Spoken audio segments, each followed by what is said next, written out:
You're watching CBS 8 Mornings at 6. Another round of Santa Ana winds is on the way, leading to critical fire danger. Glad you're with us here on this Thursday. I'm Eric Connert. And I'm Netta Irampour. Meteorologist Evan Irani tracking this weather impact alert. Evan, what's the timing now of the winds? So it looks like we got a little break in the winds overnight, mainly from last night into early this morning and even toward this afternoon. We've got the forecast showing sunny skies across San Diego County. Temperatures on the warmer side of normal in the 60s and 70s today. Lack of clouds yet again as those winds stay offshore. And you can see how mild most of those wind speeds and winds are in general. We're going to be seeing another uptick though. Red flag warning and high wind warning both stay in effect all the way through tomorrow morning, and really through tomorrow evening is when those are in effect, but we'll start to see those winds die down after tomorrow morning. So coming up in just a few minutes, we'll talk about what to expect over the course of the next several days and what that means for our fire danger here in San Diego. Back to you. At least 5 people have died in what's being considered the most destructive fire event in Los Angeles County history. New fires have erupted in the past 24 hours. And CBS News correspondent Danya Backus joining us live this morning in Pacific Palisades with the very latest. Danya, we want to start off with how things are this morning. Any news you can report as far as winds settling down a bit? Yeah, absolutely. We do know that the winds have died down significantly. I can definitely feel the difference since I've been here in the Pacific Palisades overnight versus overnight yesterday, where gusts were up to 65 miles per hour. They are down now to close to 8 miles per hour. So we are really hoping that soon, when firefighters give us an update on what has happened overnight, that they will be able to tell us that some progress is being made, and that progress has been made in part because the wind gusts have died down significantly. We do know that thousands of firefighters from around the country are now here in California helping in these firefighting efforts that have continued overnight and have really pushed firefighters to the brink. We've also been able to travel into Pacific Palisades. We've traveled into Altadena, where the Eaton fire has killed 5 people, and we've been able to take a look at just how destructive these fires have been. And I have to tell you, we use the word apocalyptic, and you really don't understand that word. You guys have seen the images until you actually see it in person.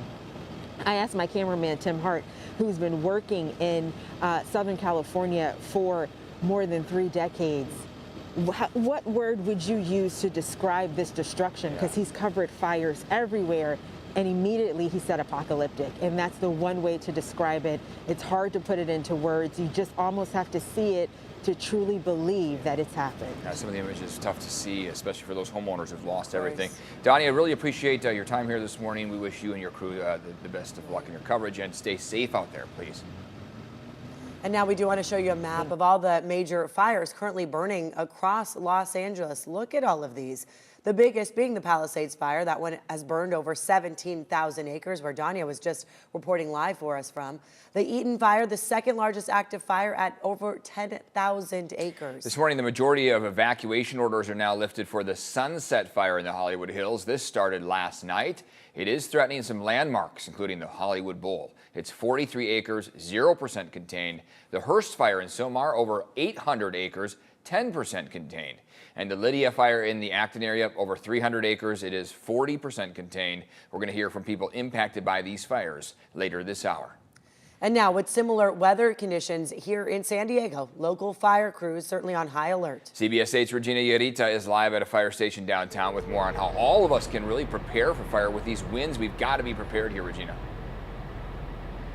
Yeah, that's right, guys. And this is obviously something that we should have on our radar, something that we should be preparing or at least thinking about. We know that fire crews across Southern California are on high alert. And here in San Diego, CAL FIRE is keeping a close eye on those high winds and monitoring those possible wildfire conditions. So take a listen to what they told us.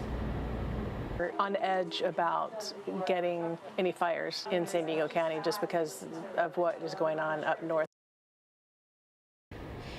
And once again, we want to remind people that this red flag warning is still in effect. CAL FIRE says with a dangerous combination of dry and windy conditions in the forecast and wildfires currently burning in Los Angeles and neighboring counties, the city of San Diego is reminding residents to have an emergency plan in place. Now is the time to review your emergency plans, create an emergency supply kit, and stay informed.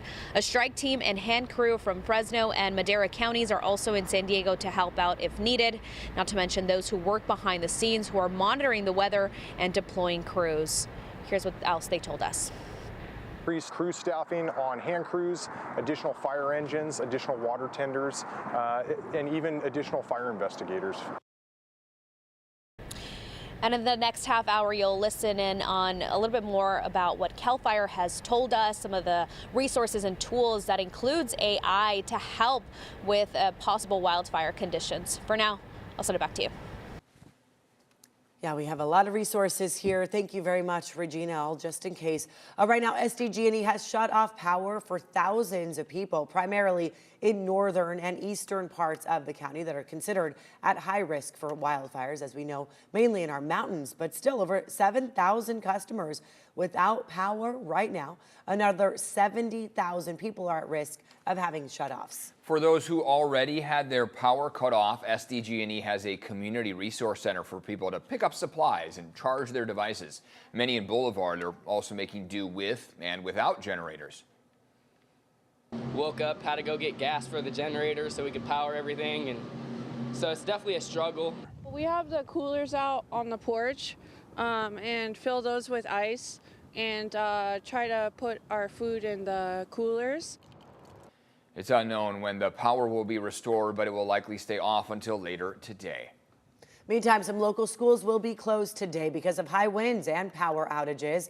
They include the Julian Union Elementary and High School districts, Mountain Empire Unified, Warner Unified, as well as Sullivan Middle, Bonsall High, and Palma Elementary Schools. We are following some breaking news right now. There is a SIG alert in the downtown area due to a homicide investigation. Police tell us this happened on state property, so California Highway Patrol is taking over. This is a live look at the scene right now. You can see the crews out there. The yellow crime scene tape is up. We're working to gather more information on the homicide. Right now, again, that SIG alert on the 5 South at Civic Center Drive, so it could impact your commute a bit. Here we are at 6:07, and we can see a lot more aircraft now flying over the LA area. Right. That a huge part of this battle. Enormous help, exactly. Having that aerial support is huge. They didn't have that as we went from Tuesday night into Wednesday, but now Wednesday night and Thursday we've had it. We hope that we see those winds die down Thursday night into Friday, but all indications point to another uptick in wind going toward this afternoon, and it looks like that wind will start to climb by the afternoon and then stay windy overnight into Friday. So this is going to be that time frame that LA fire crews are trying to get the upper hand on these flames. LA area still under a red flag warning. That's the same red flag warning that we are under all the way down in San Diego County, with that combination of gusty easterly winds and low relative humidity. All of these were set to expire on Wednesday. They were extended into Thursday, and then yesterday they were extended through Friday, meaning that we just are not seeing an end to these gusty Santa Ana winds. High wind warning is also through 2 p.m. on Friday now, with 30 to 40 mile per hour speeds, gusts up to 65 miles per hour. We've already clocked in that range, upwards of 65 miles per hour through a good portion of North County. Up around the Temecula area, we saw a gust that came through of 68 miles per hour. Off toward Pine Valley, very intense winds, Borrego Springs as well. So this has been something that mainly East County has been contending with. However, even across our inland valleys, we kind of get some of those sudden gusts that create a rough set of conditions out there for fire crews who are still on high alert for us, although no fires have sparked in the way that we've seen them start in LA. Sunrise is at 6:52, just about 45 minutes from now. We're starting to see a little bit of light come through. You might notice some haze out there. Air quality has generally been very good today. We're hoping it stays that way, but there's always the chance that we get a little bit of smoke drifting in our direction from the LA area. Sunset's coming at 5 p.m. Got a decent amount of day length. Remember, that's getting longer and longer by the day post the start of the winter. Current temperatures out the door are mostly in the 40s. There are some 30s, though. 37 right now in Escondido, 30 degrees in Ramona, and 39 in El Cajon. Along the coastline, we're mostly in the 40s right now as we start off the morning. 48 in Oceanside, 44 in Encinitas, and 45 in San Diego. These temperatures are quite different from yesterday morning. Yesterday we had widespread 50s out there, so this is a much cooler start to the day that you might notice as you step outside. Grab the jacket, the warmer coat, and you'll be able to likely peel it off by the afternoon as these temperatures move from the 30s and 40s up to the 60s and 70s amid another day of sunny blue skies out across our county. Let's take a look at traffic, see how your drive times are out the door right now. So far, we're not slowing down too much on the 163 northbound, the 8 westbound, or even the Coronado Bridge. Coronado Bridge is really where we'd expect it to be, around 45 miles per hour. It's going to take you 3 minutes to get across the bridge. Otherwise, though, looking pretty good on most of our major freeways. Let's take a look at your border wait times this morning, and it's an 80-minute wait at the San Ysidro Port of Entry. Otay Mesa Port of Entry going to take you about 60 minutes in total. Ned and Eric.